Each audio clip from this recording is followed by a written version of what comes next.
आज भी एक गुफा मौजूद है जिसमें बाली को 12 साल तक छिपना पड़ा था। इस गुफा में ऐसा क्या रहस्य है जो आप नहीं जानते? मैं उस गुफा की बात कर रहा हूं जहां बाली और मायावी नामक राक्षस के बीच भयंकर युद्ध हुआ था। जब वैज्ञानिक बाली की गुफा में दाखिल हुए तो उन्होंने गुफा में कुछ ऐसा देखा जिसे देखकर वे पूरी तरह दंग रह गए। अगर आप जानना चाहते हैं कि वैज्ञानिकों को गुफा में क्या दिखा, तो इस वीडियो को अंत तक जरूर देखें और कमेंट में हर हर महादेव लिखना ना भूलें। तो दोस्तों, ये है कर्नाटक के हम्पी शहर के जंगली इलाकों की बात, जहां एक गुफा है जिसे बाली की गुफा के नाम से जाना जाता है। दोस्तों, इस गुफा की कहानी रामायण काल से शुरू होती है। उस समय मायावी नाम का एक बहुत ही क्रूर राक्षस बाली को बार बार युद्ध के लिए ललकार रहा था। तभी बाली ने राक्षस का पीछा किया और राक्षस गुफा में भाग गया। बाली ने अपने भाई सुग्रीव को गुफा के द्वार पर खड़ा किया और फिर खुद राक्षस को मारने के लिए गुफा के अंदर चला गया। अब धीरे धीरे समय बीतता गया और जब बाली गुफा के अंदर गया तो लगभग 1 साल हो गया था। फिर भी सुग्रीव गुफा के बाहर खड़ा था। सुग्रीव अपने भाई के बारे में बहुत चिंतित था। उसने सोचा कि लगभग 1 साल बीत गया है, लेकिन मेरे बड़े भाई का अभी तक कोई पता नहीं है कि वह जीवित है या मर गया। तभी सुग्रीव ने देखा कि गुफा के अंदर से खून बह रहा है। सुग्रीव ने सोचा कि इस युद्ध में राक्षस ने बाली को मार डाला है, जिसके बाद यह बाली का खून है।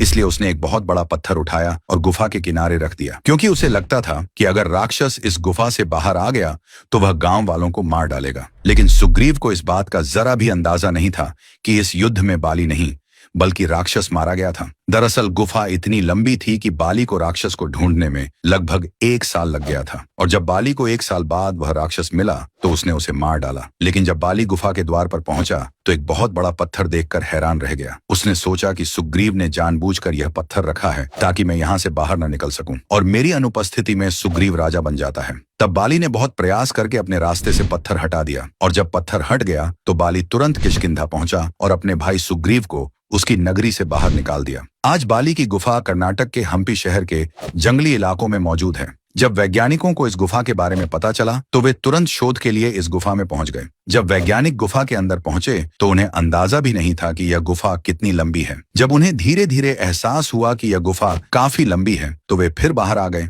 और इस बार वे सारा खाना अपने साथ ले गए ताकि रास्ते में अगर भूख लगे तो खा सकें। वे लगभग 3 दिन तक उस गुफा में खोजबीन करते रहे, लेकिन उन्हें कोई ठोस सबूत नहीं मिला जिससे उन्हें लगे कि यह बाली की गुफा है। लेकिन 3 दिन बाद उन्हें गुफा में एक बहुत बड़ी कील मिली जो किसी जानवर की नहीं थी। उन्होंने तुरंत उस कील को शोध के लिए भेज दिया। अब धीरे धीरे वे गुफा के अंदर जाने लगे।